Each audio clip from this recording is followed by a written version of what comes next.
Hari ini bertepatan dengan ulang tahun Pak Jokowi, dan saya memutuskan untuk membuka semua cerita yang selama ini saya simpan. Bukan untuk memaksa siapapun harus percaya, bukan untuk mengatakan bahwa hanya pandangan saya yang paling benar, tetapi sebagai sebuah cerita perjalanan kehidupan.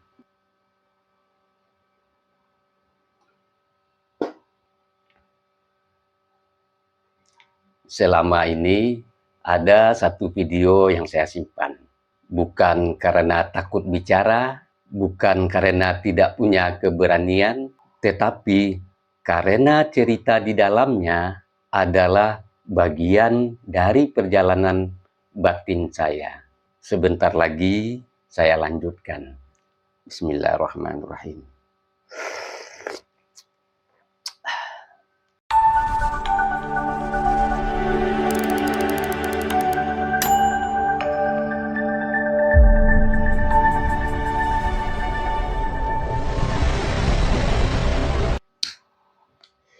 Video itu hanya saya izinkan dilihat oleh murid-murid saya.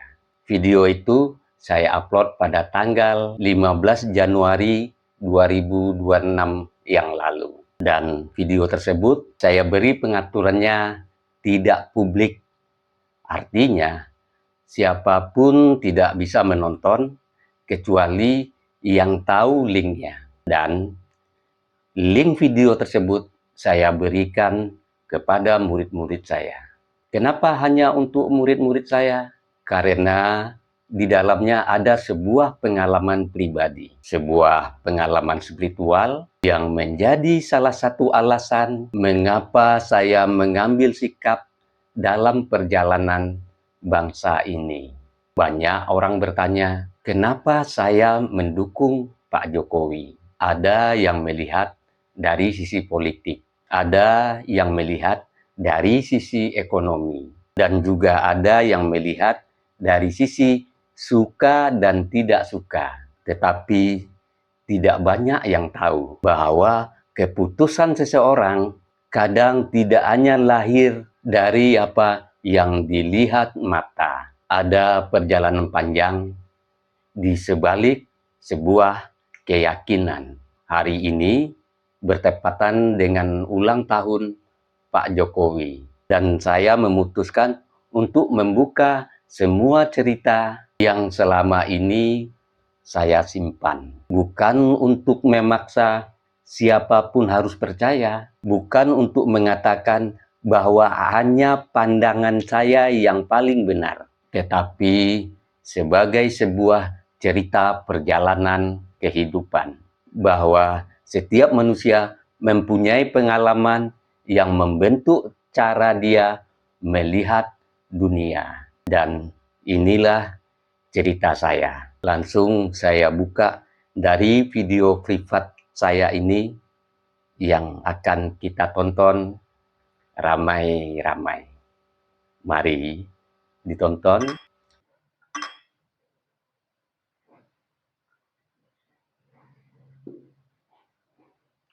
Bismillahirrahmanirrahim.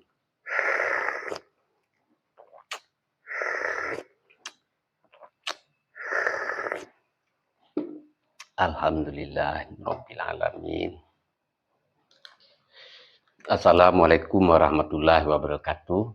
Ini adalah video khusus dan juga khusus saya buat untuk murid-murid saya. Dan ini memang adalah rahasia yang tidak akan saya buka kepada publik kecuali kepada orang-orang tercinta saya, orang-orang tersayang saya. Mana orang-orang tersayang saya? Murid saya. Jadi ini adalah rahasia. Kenapa saya rahasiakan? Karena berkenaan dengan pengalaman spiritual. Sebab pengalaman spiritual ketika disampaikan atau dibuka kepada publik, itu barangkali saja publik akan salah mengira atau macam-macam lah. Bisa dianggap halu, ya segala macam. Yang akan saya ceritakan ini adalah pengalaman dan itu terjadi pada tahun 1993. Saya belum menikah. Jadi kejadiannya itu dalam sebulan. Mungkin saja saya agak lupa untuk menceritakan secara detail karena sudah lama, tahun 93. Tapi yang jelas itu nyata. Pengalaman pertama itu dimulai setelah pulang dari kantor. Kita kan punya kantor silat dulu di Jalan Keramat Raya, dekat Senen itu. Persis dekat gedung NU sekarang itu, di sampingnya. Dulu gedung NU itu kayak gedung kayak sekolahan saja, nggak semegah kayak sekarang. Megahnya ketika Gus Dur menjadi presiden. Jadi kejadiannya pulang dari kantor, seperti biasa di rumah, aktivitas yang makan dan segala macam. Baru ketika mau tidur, sholat isya dulu. Dan setelah sholat isya, pada ketika itu saya lagi rajin juga melakukan sholat sunnah. Saya sholat sunnah sebelum isya dulu. Itu disebut sholat qabliyah. Lalu sholat isya, sholat sunnah ba'diyah. Dan setelah selesai sholat ba'diyah, saya berdiri lagi melakukan sholat tasbih. Jadi waktu-waktu begitu tahun 93 itu memang lagi rajin-rajinnya sholat sunnah, zikir sir, itu lagi rajin-rajinnya. Nah, sholat tasbih ini saya lakukan sama dengan aturannya, tapi ada yang berbeda. Setiap membaca surat, ya pokoknya bacaan sholat itu saya tahan napas, jadi satu napas. Contoh ketika sampai di Al-Fatihah, saya baca dari Bismillahirrahmanirrahim sampai walad dolin, itu satu napas. Baru dilepas napas ketika mengucapkan amin. Dan surat setelah itu, setelah Al-Fatihah, saya membacanya tahan napas. Begitu juga ruku, tahan napas, membaca bacaannya, iktidal juga begitu, pokoknya keseluruhannya sampai tahiyat akhir. Setelah selesai itu kan tubuh agak berkeringatan, karena memang mungkin karena penyebab tahan napas tadi kan. Setelah itu saya zikir sir, ya. Zikir tidak mengeluarkan suara, lidah saya naikkan ke langit-langit. Yang namanya zikir sir juga zikir rahasia, tentu tidak akan saya beritahu. Tapi bagi yang sudah tingkat guru tahu itu. Tergantung dia zikirnya duduk di mana, di Adam, di Muhammad, atau di Allah. Setelah selesai sholat tasbih itu, saya matikan lampu, baru saya zikir sir tadi. Terus menerus keluar napas, masuk napas itu saya ucapkan. Jadi keluar napas dibaca lain, ke dalam lain lagi, begitu. Dan tiba-tiba saya merasakan ruangan ini terang sekali. Tentu di mata ini ketahuan, loh kok kayak nyala lampu. Jadi saya diam sejenak, tapi tetap dalam zikir sir, karena dalam zikir sir itu hanya sambil saya mikir, kenapa kok kayak terang ya, padahal tadi saya matikan lampu. Akhirnya karena penasaran, saya buka mata. Betul-betul terang. Dalam zikir itu saya tangan di sini nih, di tangan di paha, kedua tangan. Waktu itu jempol dengan telunjuk saya satukan. Jadi posisi tangan begini nih. Jadi ini bukan ketutup, ini begini. Saya lihat lampu. Ternyata memang lampu nggak nyala. Dari mana cahaya terang ini? Saya lihat sumbernya. Akhirnya saya melihat ke telapak tangan. Ternyata dari tangan ini sumbernya. Dari tangan ini keluar cahaya, ya kan? Langsung ini saya jempol begini saya lepaskan. Terus tangan kiri juga cahaya keluar. Jadi cahayanya bersumber dari sini. Ruang ini terang benderang tapi tidak menyilaukan. Akhirnya saya pucat itu kan. Ada apa ini? Karena saya antara terpesona, antara takut. Pokoknya perasaan waktu itu berkecamuk. Akhirnya saya ginikan, cahaya itu sungguh indah betul. Lalu tiba-tiba saya beginikan, karena kedua cahaya itu di telapak sini sama telapak ini. Ketika saya dekatkan, saya beginikan, cahaya yang keluar dari telapak kanan ini sama yang di kiri ini, tiba-tiba dia tidak menyatu. Jadi tiba-tiba dia seperti ini nih. Kalau yang dari sini, ketika dia beradu itu dia begini. Nah, begini melingkar separuh begini, yang di sini juga begini. Saya tambah berkeringat tuh. Berkeringat itu karena perasaan bercampur aduk, bukan karena panas, bukan karena ruangan panas. Perasaan campur aduk, akhirnya saya ketakutan lebih banyak. Akhirnya saya Dalam kondisi terang itu, saya akhirnya tidur berselimut dan pejamkan mata, tangan saya giniin. Sehingga kan akhirnya tertidur. Sudah. Beberapa hari kemudian, saya bermimpi. Bermimpi itu, dalam mimpi itu seakan-akan saya lagi berada di daerah Arab.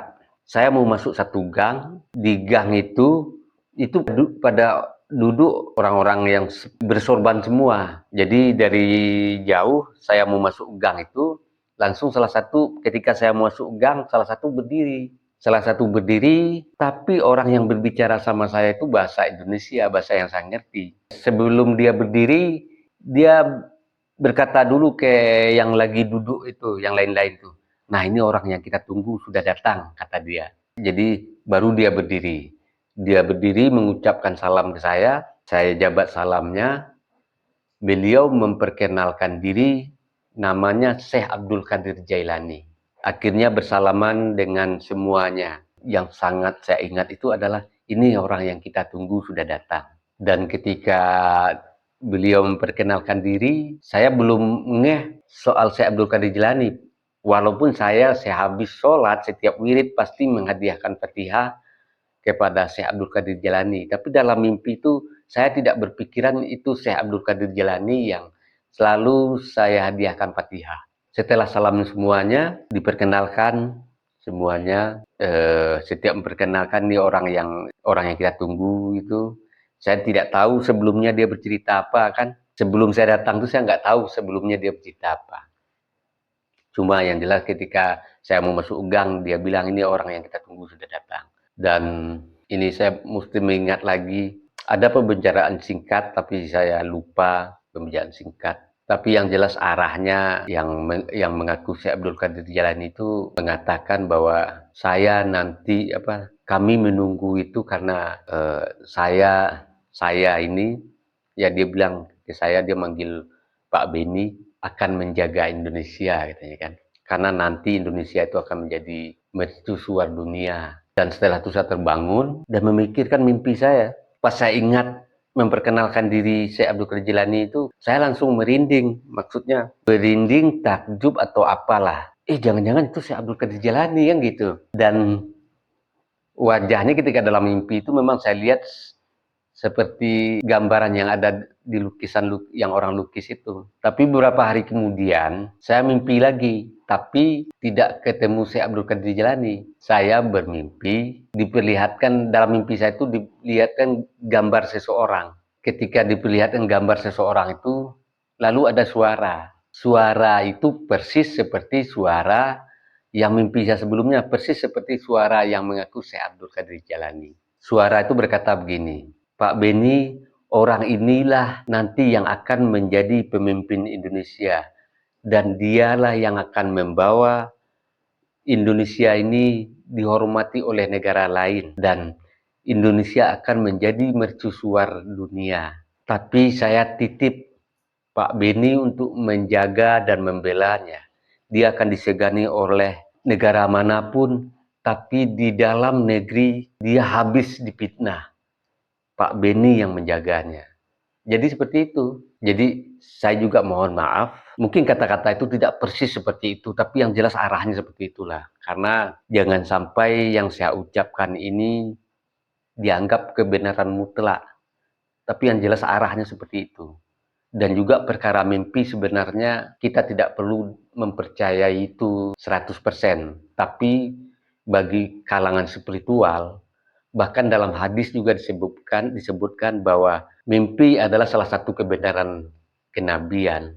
Nah, walaupun begitu saya tidak menganggap waktu itu mimpi itu hal yang khusus. Saya tidak menceritakan pada siapapun mimpi itu pada waktu itu, bahkan tahun-tahun setelahnya. Ya puluhan tahun setelah itu, bukan puluhan, ya tahun 2000-an lah, bukan berarti belum puluhan, karena waktu itu tahun 93 kan, nggak tahu tahun 2000 sekian. Pokoknya di waktu Pak Jokowi menjabat sebagai wali kota. Saya belum tahu beliau jadi wali kota. Jadi saya ketika di Makassar, ini juga saya lupa. Entah saya lagi di rumah makan punya sahabat saya atau di rumahnya, saya lupa. Di meja ada majalah Tempo, ya. Terus gambar di luar majalah itu gambar seseorang.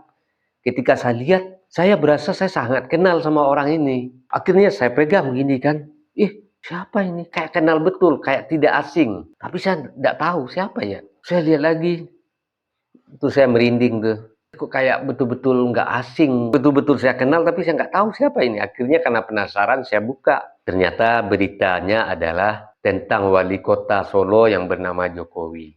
Dan di dalam majalah itu juga ada Pak Jokowi itu berfoto di mobil dinasnya, dia memakai mobil dinas wali kota sebelumnya. Dia tidak mau pakai mobil dinas baru, tidak mau membeli mobil baru, biar pakai yang kijang ini aja. Jadi begitulah ceritanya dalam anu itu. Tapi saya tetap mikir, siapa ini ya? Kok kayak saya tidak asing. Saya tutup lagi majalah, saya lihat lagi, terus saya lanjutkan lagi membaca. Tiba-tiba saya ingat mimpi saya. Saya ingat mimpi saya, oh langsung nih tubuh saya, bulu saya berdiri semua. Ini saya bercerita begini juga berdiri ini. Berdiri semua, langsung tiba-tiba perasaan saya senang. Perasaan saya bahagia. Langsung saya mengucapkan Alhamdulillah.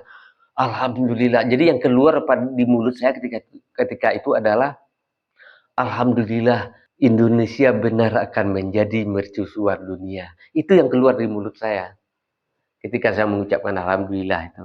Tapi kejadian saya majalah itu nggak saya ceritakan pada siapapun. Bahkan sampai Pak Jokowi telah jadi presiden di yang pertama juga nggak saya ceritakan pada siapapun. Akhirnya beliau maju jadi gubernur, tambah girang saya kan.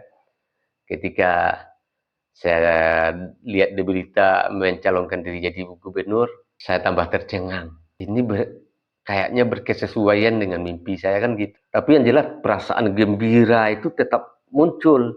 Ketika dia mencalonkan jadi gubernur, muncul perasaan gembira itu. Alhamdulillah Indonesia akan menjadi mercusuar dunia. Gitu terus. Setelah itu, ketika beliau digadang-gadangkan untuk calon presiden, tapi beliau masih belum mau kan. Akhirnya ketika beliau mencalonkan menjadi calon presiden, langsung saya buat postingan di Facebook. Postingan itu saya tulis begini. Di waktu SBY periode pertama saya ikut mendukung dia, saya ikut memilih dia dan dia menang. Dan di periode kedua, pemilihan presiden kemarin aku tidak ikut karena aku tak punya pilihan. Nggak baik dipaksa-paksakan atau sebagian orang bilang setidak-tidaknya pilihlah yang terbaik dari semuanya yang buruk. Hahaha, moh aku. Pemilu sebelumnya aku ikut memilih yang kupilih SBY. Untuk pemilihan presiden mendatang ini, pasti pilihanku Jokowi dan dia terpilih menjadi Presiden Republik Indonesia mendatang. Saranku kepada seluruh calon presiden yang lain, baiknya mundur, sumbangkan uang kampanye buat orang miskin, dan dukung Jokowi dengan besar hati, maka ada kesempatan yang baik setelah Jokowi 2 periode menjadi presiden. Nah, jadi di posting itu saya tulis seperti itu. Sehingganya postingan itu di Facebook itu saya bagikan ulang. Karena saya senang sekali tebakan saya itu tepat. Dan kenapa saya berani menulis seperti itu? Karena ya ada runutannya dari mimpi sebelumnya itu.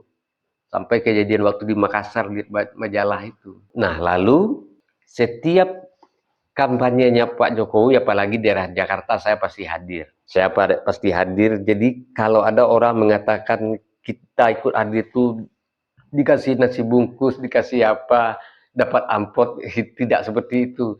Saya itu nggak pernah dapat hal seperti itu. Begitu juga di periode kedua. Di YouTube saya selalu saya posting soal Pak Jokowi. Makanya di playlistnya ada saya tulis, salah satu playlist saya bikin Jaga Jokowi. Ya penyebabnya itu. Kenapa saya tulis Jaga Jokowi? Penyebabnya mimpi itu. Terus ketika 2 tahun jabatannya mau berakhir di periode kedua ini, saya tidak lagi memposting soal politik, soal apa. Saya pikir tugas saya sudah selesai, tapi saya mulai khawatir apakah dapat pengganti sebaik Pak Jokowi itu. Saya khawatir gitu. Cuma saya nggak posting soal politik lagi, makanya baik di Facebook, baik di YouTube saya 2 tahun Sebelum Pak Jokowi mau selesai, saya tidak posting. Tapi saya penuh kegamangan, penuh kekhawatiran. Apa nanti dapat yang sebaik Pak Jokowi? Nah, tiba-tiba Gibran anak Pak Jokowi mencalonkan diri menjadi wali kota. Ketika melihat berita Gibran mencalonkan diri menjadi wali kota, tiba-tiba perasaan saya berdesir. Dan tiba-tiba saya mendapat perasaan yang gembira yang sama ketika melihat majalah waktu di Makassar itu. Sama persis. Perasaan lega saya juga sama persis. Alhamdulillah ada penerus Pak Jokowi. Gembira saya waktu itu.